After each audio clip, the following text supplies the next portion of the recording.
Hello guys, Assalamu alaikum. This is Shaib Khan Uchasha and you are most welcome to my another new video. আজকে হচ্ছে গিয়া সোমবার and নতুন একটা দিনের শুরু উইথ ক্লাউডি ওয়েদার।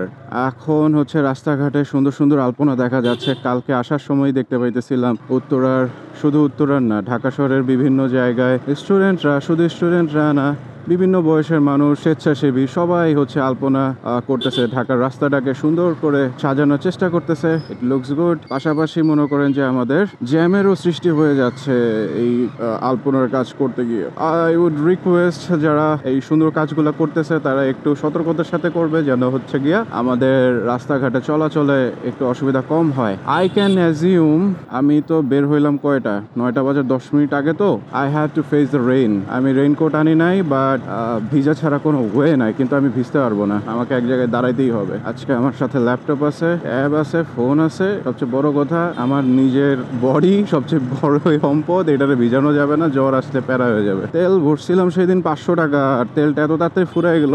131 টাকা করে তেল ভরছিলাম, এখন যে তেল কত করে। তবে ফেসবুকে একটা পোস্টে দেখলাম পেট্রোল নাকি 125 টাকা। পেট্রোল যদি 125 টাকা হয়, অকটেন 126-27 টাকা হওয়ার কথা, কিন্তু 126-27 টাকা আর 30 টাকার মধ্যে পার্থক্য কি? তারপরেও অনেক, আমাদের জন্য অনেক, আমরা অল্পতেই খুশি। তবে অকটেনের দামটা যদি 100 টাকার মধ্যে আনা যায় ভাই, মানে এই সরকারের থেকে ভালো সরকার আর হবে না আমার জন্য। অ্যাটলিস্ট 1000 টাকার তেল বললে তখন ফুল ট্যাঙ্কি হয়ে যাবে, দেখতেই শান্তি লাগবে ভাই। এখন 1500 টাকা দিয়ে ফুল ট্যাঙ্কি হয় না। লিটল বিট অফ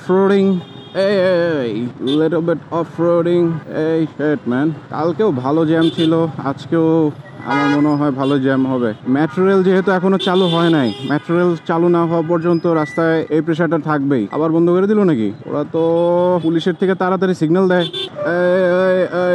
ব্রো, আমি বৃষ্টির মধ্যে পড়তে চাই না রে ভাই, আল্লাহ আল্লাহ করতেছি বৃষ্টিটা যেন না নামে। মনে হয় সিগন্যালটা ছাড়বে এখন। ও ভালো বিষয় হচ্ছে আজকে সার্জেন্টদের দেখা গেল স্টুডেন্টদের সাথে কাজ করতেছে। It is a good sign. কিন্তু এই ট্রাফিকগুলা, এই বাসগুলারে তো ওরা সোজা করতে পারলো না রে ভাই। এইভাবে যদি রাস্তায় দাঁড়ায় থাকে, oh my god, I have to face the jam again. ভাইয়া, এই ডান্ডি উঠান, সর্বনাশ হয়ে যাতা। ওনার জন্য আমি এই সাইডে আসলাম, I have to go that side. না, রাস্তাটায় প্রচুর জ্যাম, প্রচুর। Right now it has been challenge, কারণ হলো গিয়া যে বৃষ্টি দেখতেছি এইখানের যে কন্ডিশন, সেটা হচ্ছে এখানে কিছুক্ষণ আগেই ভালো বৃষ্টি হয়েছে, এটা বোঝা যাচ্ছে। আর বৃষ্টির কারণে তো রাস্তা স্লিপারি, আর কাদা কাদা তো ছিটতেছেই, আর জ্যাম তো এক্সট্রিম লেভেলে আছে। খুলে দিছে আজকের থেকে, সব কিছু স্বাভাবিক হয়ে যেতেছে আস্তে আস্তে বাংলাদেশে, হুইচ ইজ গুড, ভালো বিষয়। দেশের মানুষের মধ্যে এখন আস্তে আস্তে শান্তি ফিরে আসুক, এটাই আমার দোয়া কামনা। অ্যান্ড মনে প্রাণে চাই আমি আসলে এখন দেশের অবস্থা স্বাভাবিক হোক, আর সব কিছুর অবস্থা স্বাভাবিক হোক ভাই। দেশে যে একটা নোংরা রাজনীতি চলতে, এটা নোংরা রাজনীতিটা বন্ধ হোক অ্যাটলিস্ট। বৃষ্টির দিনে বুঝছেন, খালি আমার ঘরে বসে থাকতেই ভালো লাগে, বৃষ্টির দিনে রাস্তায় বেরোতে ভালো লাগে না এই কাদা টাদার জন্য। আর এখন তো গাড়ি নিয়ে ঢাকা শহরে মুভ করা মানে পাপ। আমার কি, আমার তো গাড়িও নাই, কিছুই নেই, বাইক আছে, গাড়ি নাই, সো আমার প্যারাও নাই। কিন্তু যারা গাড়ি নিয়ে মুভ করে তাদের আমি বুঝতে পারি ভাই, না চাইতেও ওরা মনে করেন যে এই পাপটা করে ফেলে। Nothing to do. এই তো উঠে গেলাম, চিটাগাংয়ের পাহাড়ে উঠতেছি অথবা রাঙামাটির পাহাড়ে উঠতেছি। এটা পাহাড় বলা যায় না, টিলা। কত 5-6 তলার মতো উঁচা হবে টিলাটা, বাট এই টিলা থেকে আমাদের এয়ারপোর্টটা সুন্দরভাবে দেখা যায়। আরে যায় তো ভাই, যায়, ইটস ওকে। কেন যে হর্ন দিয়ে দিল আমি বুঝলাম না। ডানে এক হাত জায়গা, বামে এক হাত জায়গা। আমরা টিলার পিক থেকে নেমে যাচ্ছি।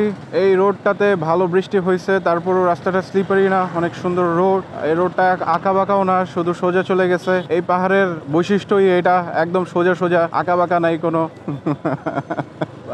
এই যে পাহাড় থেকে এয়ারপোর্ট দেখা যাইতেছে, ওই যে দূরে প্লেন, পাজেরো স্পোর্টস। ভাই গাড়িটার যে টান, মাথা নষ্ট। আউটল্যান্ডার, বড় লোকের সংখ্যা বেশি। এক্সট্রা, এক্সিও, প্রিমিও, নো আরে কি ট্যাঙ্কি। এখন পর্যন্ত আমার পায়ে কাদা ছিটে আসে নাই, তবে এখন পর্যন্ত আমি টানারই সুযোগ পাই নাই। ও ম্যান, রাস্তাঘাটের যে কি অবস্থা!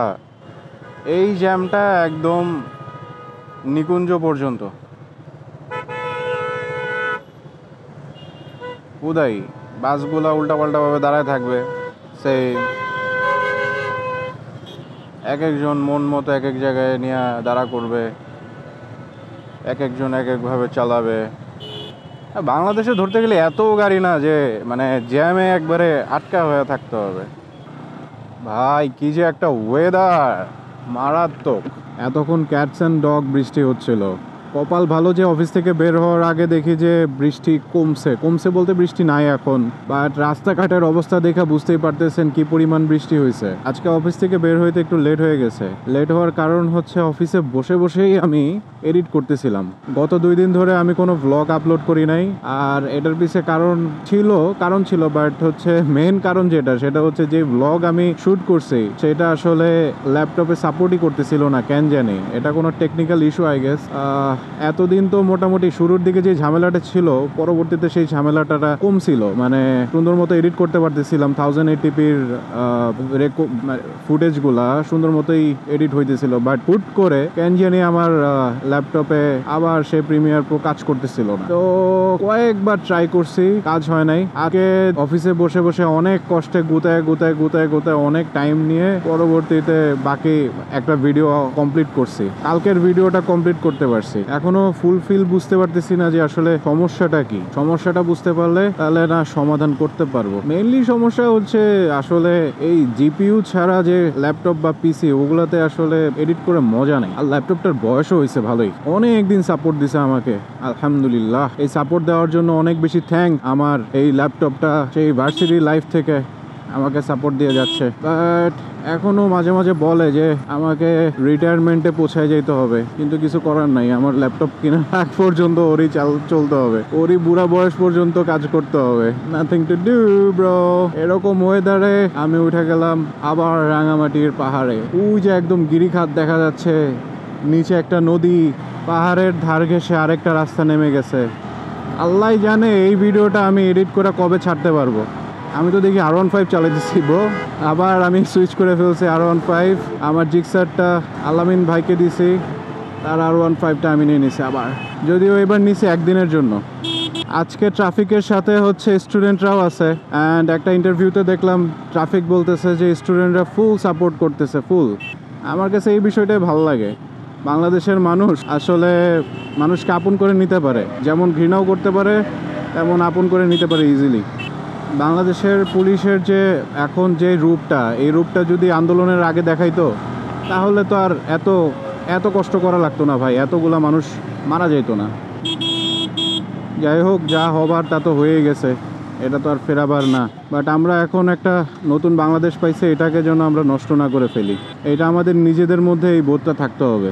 আরেকটা নিউজে দেখতেছিলাম যে আমাদের মেট্রো রেলে যে ক্ষয়ক্ষতি হয়েছে সেটাতে শেখ হাসিনা বলছিল 300 কোটি টাকা লাগবে এটা রিপেয়ার করতে, আর 1 বছরও নাকি মেট্রো রেল ওপেন হবে না। ভাই রে ভাই, সেই জায়গায় বর্তমানে যে দায়িত্ব নিচ্ছে সে বলছে, এস্টিমেট করে বলছে যে 50 কোটি টাকার মধ্যেই হয়ে যাবে। ইভেন এই সামনের শনিবার থেকে মেট্রো রেল খুলে দেওয়ার কথা বলছে। অলরেডি কাজ হয়ে মানে ওরা অনেক আগেই শুরু করে দিছে। যা কিছু কিছু চেঞ্জ তো বাংলাদেশের অবশ্যই দেখা যাচ্ছে। অনেক ক্ষেত্রে বলা হচ্ছে যে বাজারে জিনিসপাতির দাম আসলে কমবে। অনেক ক্ষেত্রে অনেক কিছুর দাম কমছে, বাট আবার অনেক কিছুর দাম কমে নাই। যাই হোক, ইট উইল টেক টাইম। দেশের অবস্থা যখন নর্মাল হবে আরও হয়তো বা আস্তে আস্তে আশা করা যায় কমবে। এই বৃষ্টি হওয়ার পরে এই রাস্তার বাম সাইডে বা ডান সাইডে যে কাদাগুলো জমে থাকে না, এই দিক দিয়ে আসলে বাইক চালাইতে একদম বিশ্রী লাগে। আর ওইদিকে চাকাগুলো স্লিপ করে ভালোই। আচ্ছা, ও নষ্ট হয় না, এমনি দাঁড়ায় ছিল। ভাই চেইনটা ভালো মেনটেন করে রাখছে, সুন্দরভাবে লুপ করা। আমার চেইনটা লুপ করা লাগবে আমার বাইকের। আসলে আমার বাইক আজকে বের করি নাই বলতে হচ্ছে অফিস থেকে আর এটাই একটা রিজনে, সেটা হচ্ছে একদম কাদায় অবস্থা খারাপ হয়ে যাবে। বৃষ্টি হইলে আমার মাঝে মাঝে মনে হয় যে বাইক নাই বের করি, কিন্তু কী করার, বাইক না বের করলে তো আর বাসে যাওয়া আরেক ঝামেলা। বাসের পেন লাইফে এত নিছি, বাস আর ট্রেন, এখন আর বাসে উঠতে মন চায় না। একটা সময় আমার দিনে 6 ঘন্টা যাইতে হচ্ছে বাসে, এত প্যারা গেছে রে ভাই, কীভাবে বুঝাবো আপনারা। স্ট্রাগল লাইফ, এখনও স্ট্রাগল করতেছি, বাট একটু একটু রিচ ওয়েতে। এত জ্যাম কেন? এই জ্যামের মধ্যে স্পোর্টস বাইক চালানোর হেভি প্যারা। তখন মনে হয় যে আমার বাইকই ঠিক আছে, অ্যাটলিস্ট পিঠ আর কাঁধ আর হাতের তালু ব্যথা হয় না। আজকের ভিডিওটা এই পর্যন্তই রাখবো। এখন উত্তরার ভিতর দিয়ে 13 নম্বর 14 নম্বর সেক্টরের ভিতর দিয়ে ঢুকে গেছি। রাস্তার অবস্থা প্রচুর খারাপ। খারাপ বলতে এত জ্যাম, এত ট্রাফিক, আসলে ভিডিও করা তো মানে দূরের কথা, আমার বাইকই চালাতে বিরক্ত লাগতেছিল। সো ভিতর দিয়ে যাচ্ছি, এখন মোড়ে মোড়ে ট্রাফিক দেখতেছি। সো আজকের ভিডিওটা এই পর্যন্তই রাখবো। ইনশাল্লাহ দেখা হবে নতুন কোনো একটা ভিডিওতে, নতুন কোনো একটা টপিকসে। সো টিল দেন, খোদা হাফেজ, বাই বাই, আল্লাহ হাফেজ। Be happy, do whatever you want without harming anyone. Bye by.